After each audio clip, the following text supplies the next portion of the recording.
Well, I think millinery chose me because at that time, 2004, I was going through some strange times in my personal life, like in terms of my career, in terms of my relationship. So I just took a trip to England and looked for a short course to take just to kill time. And then I enrolled in millinery and I just lit up and it's almost like, oh, I found this new interest that kept me focused. For that time, it healed somehow, and then never stopped. So millinery found me. I think I'm accessible, meaning I am pretty friendly, I think, and pretty approachable. Also, I am a very curious person. I'm always curious about things, how they work, or like how they're made.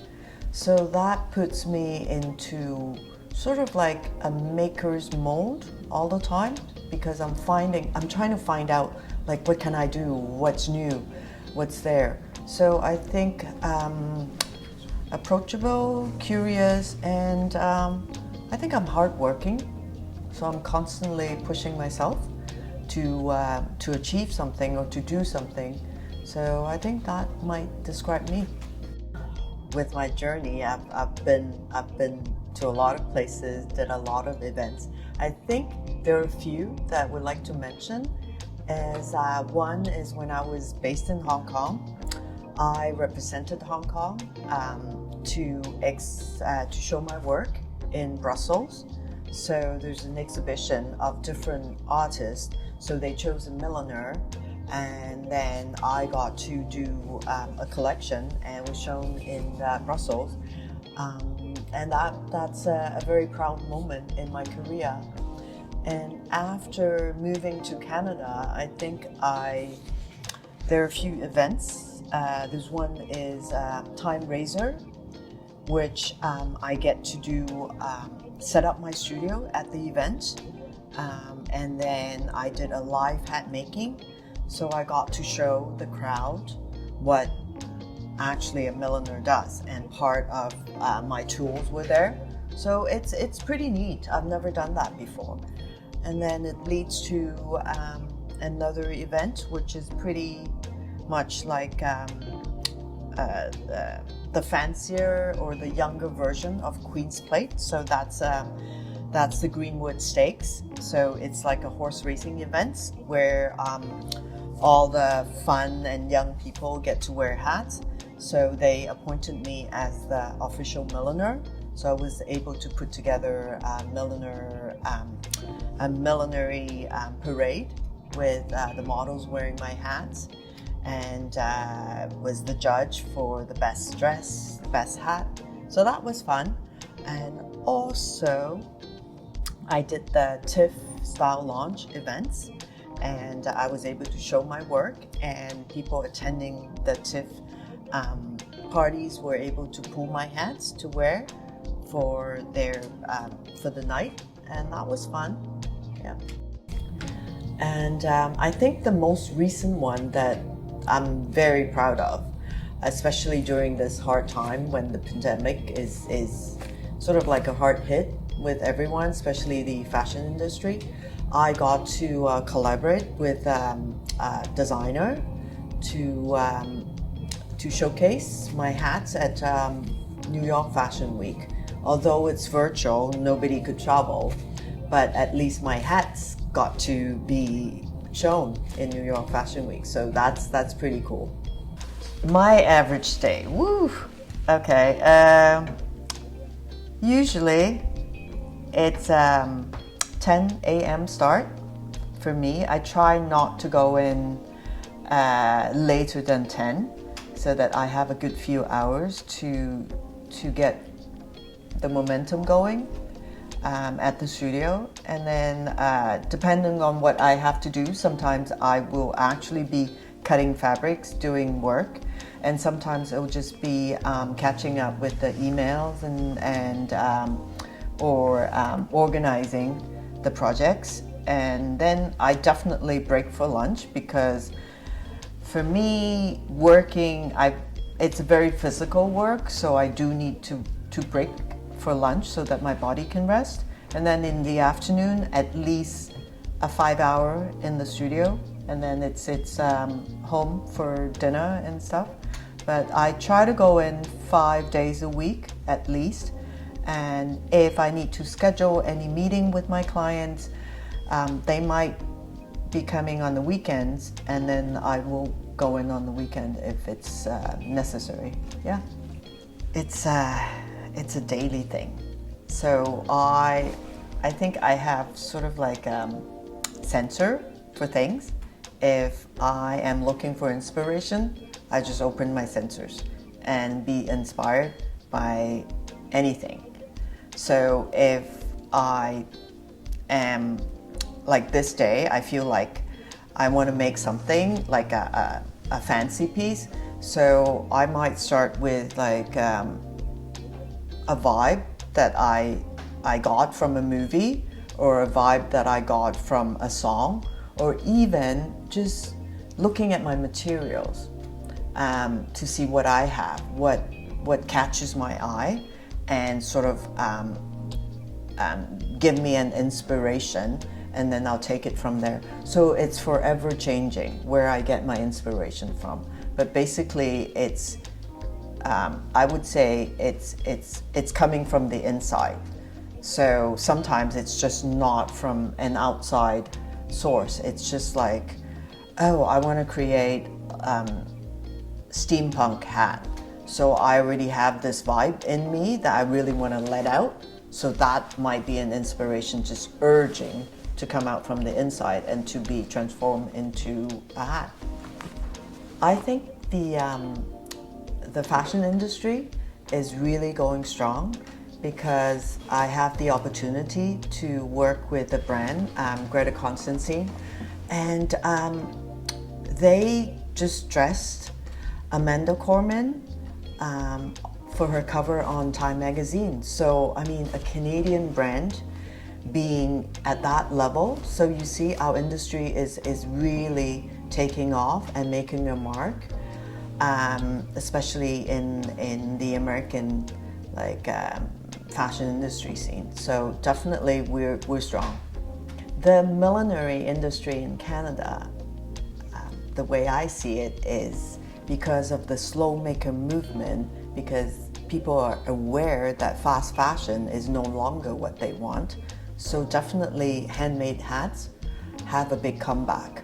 So hats are very in, especially the handmade one, because people do appreciate getting something from a milliner that will last, and that's a personal make for them. And so I think millinery, it's definitely going strong and have a lot of room to grow and be recognized. From my experience, being a milliner, no matter successful or not, there are two sides that you have to sort of have, and one is the creative side, and actually the other side, not a lot of people are aware, is the physical side. So creative side, obviously, because we're building 3D hats, so you have to sort of have an architectural eye, so you can actually visualize your sketch and then turn them into a 3D object, right? So it's basically architectural eye, and also an eye for light and color, because you're playing with different materials. How does the material or that brim will cast that shadow on the person wearing it? So the creative touches on those sides, but then because it's a lot of physical work, if I block a hat, actually I use my body to do that. So physically you have to be quite fit to be able to do it as a professional, as a career, because you'll be working quite a bit. So it's a lot of sewing, involved, and people think, oh, sewing, it's like a really soft thing, but actually if you do it day in and day out, it's quite it's like going to the gym every day. So physically you have to be strong too. So when COVID first hit us, it was hard. It was hard for the first couple of months because everything just stopped for me. I was planning for the pop-up events, and obviously that didn't happen. So I have to make plans like quickly to pivot, and it was sort of like hard to get the grip of things, like finding the right direction, because everything just stopped. So, and you don't know what's coming in the next few weeks or in the couple of months. And then it was a moment where I stepped back because the panic mode just kicked in for about a month or so. And then I thought, no, this is if this is going on, if this will go on forever, or at least for the next 6 months, let's step back and think of a solution to actually tackle this. So then COVID became a tool or a time for me to actually sit back and look at things that I was not able to do if I had that busy schedule. Like thinking about online teaching, thinking about collaborations with designers. And then also, because of COVID and how things were sort of pivot into all the online setup, then actually I got to do some collaborations with designers, and then I got to do hats for a TV shoot. So if I had been doing things without the COVID, like all the pop-up and then making stock, I would not have the time to take on all these projects that came up because of COVID. So I think it was a negative impact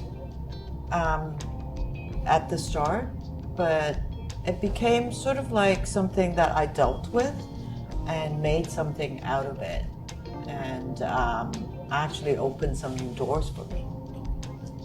For millinery, we're very much involved. For milliners, we're very much involved in the slow maker movement, which is what sustainability is about. It's about educating people to move away from fast fashion. So we as slow makers and as a milliner, we educate people why you want to have handmade things instead of like just buying off the rack fast fashion. So for us, sustainability meaning that we do things with quality so that you show your consumer what they're paying for. And as a milliner myself, I try not to buy new fabrics or new materials if I don't have to. So I always source first on vintage dead stock, on milliners who might be retiring and they're selling their blocks or the materials. I get it from them instead of like going to a supplier and just taking the boxes and buy everything from a supplier. I source in every way I can to see if there's anything available, and also I look at what I have first and be inspired by my own material, by what's there at the studio when I make. So to me, I'm doing my part as not spending that extra money on just buying everything whenever a project comes in. I look at my own resource and try to be very resourceful in that way. to add my footprint into sustainability. Sustainability to me is creating lifelong pieces like hats for my customer, so that hat will last them a lifetime. It could be passed on to their son, to their daughters, or their grandchildren. So this is sustainability. Yeah, easy question. Keep making hats. And hopefully by inspiring other people to make hats. And also, actually, I am telling the universe I'm looking for an apprentice to pass on my skills. So hopefully someone watching might be interested and knock on my door. Well, it would be my move from Asia, from Hong Kong, to move from Hong Kong to Toronto and start my brand again, fresh, because I don't know the city, I have no networking. And for me to move my family and my business here, it's sort of like a double challenge, like getting my children to know the city, to know Toronto, and having them have a restart here. And on my side, it's the business. Without the support that I get from Hong Kong, starting a business here was a big challenge. And then that was 5 years ago. And it's more like, where do I start my networking? Where do I get materials? What location should I set up my workshop? Those were all challenges that came up and needs to be solved one by one. But so far, I'm happy, and it has proven to be a good challenge. This is a question that I get asked a million times. My answer is, I put in 100% in each of my creation. So I fall in love with what I'm creating at that moment. I do that like love story, I put everything in it, the creation comes out. That was my best, that was my favorite at that time. But that's it, relationship ended, I move on. I play another relationship, another love story, and then the new piece became what my favorite at that time. So my answer is, I don't have a favorite one. Everyone became the favorite one. And then when I do the next one is the favorite one. So it's like, yeah, you can say I'm pretty much in love all the time. Obviously, you have to work hard in school from a mom side, because you have to build a strong portfolio to get the work you want when you graduate. And my suggestion is, look at what designers speaks to you, and go knock on their door. Go and see how you can work for them, even being an apprentice, even working for nothing. Just because you believe in their brand. So show them you want to support them.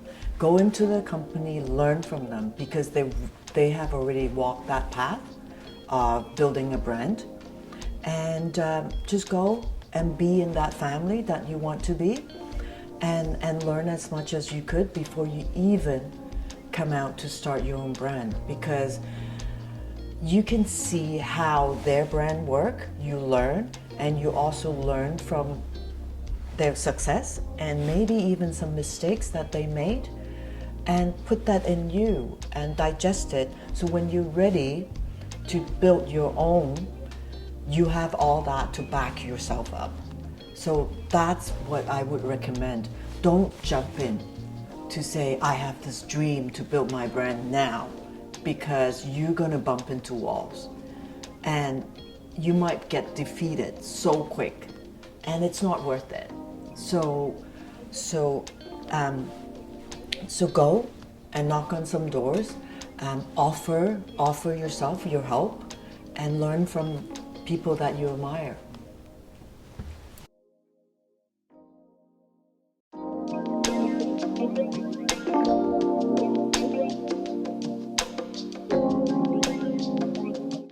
So this one here, sure, comes in a slant like this one, is a hat that I made for my event, attending the London Hat Week.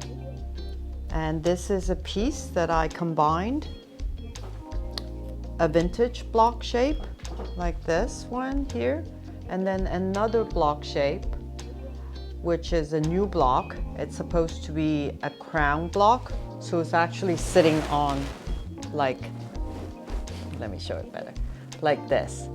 So I played around with the shape and use it as a visor that comes up in a slant on the head to make it look very modern.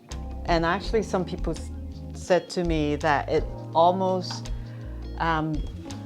looks like a very tribal hat, like one of the tribal king should be wearing something like that.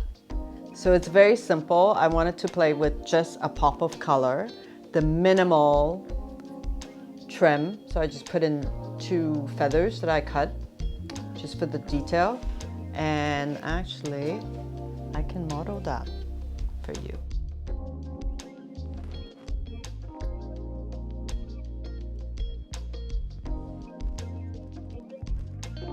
So it's actually something like this. So I wore this to the event and got a lot of compliments for it.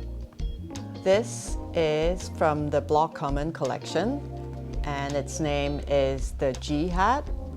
And it's actually named after the first person that spotted this design and ordered a custom. I was doing a live making hat session on my Digi weekend, and I blocked a Toyo, a black, on this hat, and over the internet, someone in Seattle spotted it and just ordered one right away, and he said he found a very interesting shape for himself, and this is how this G hat is born. So it's named after the first customer. This is a very special piece. It's a mask, and obviously the mask is now. It's the pandemic. It's about the pandemic. I was commissioned to do this piece for a very special shoot. The shoot, actually, it's called The Pandemic, and the photographer wanted a special custom order mask that is not like your medical one, but it's something fancy, something that is beautiful, something that's opposite to all this craziness.